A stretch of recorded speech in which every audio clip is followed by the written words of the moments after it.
Egg and broiler production. Broiler chickens are fed with vitamin-rich supplementary feed for good growth. They are produced as broilers and sent to market for meat purposes.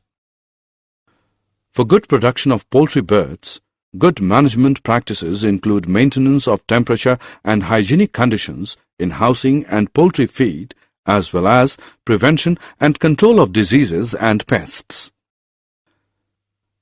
The housing, nutritional, and environmental requirements of broilers are somewhat different from those of egg layers. The ration daily food requirement for broilers is protein-rich with adequate fat. The level of vitamins A and K is kept high in the poultry feeds.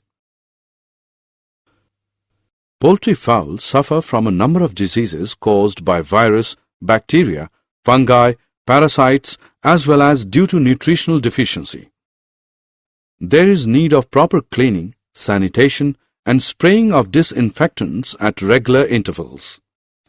Vaccination can prevent the infectious diseases.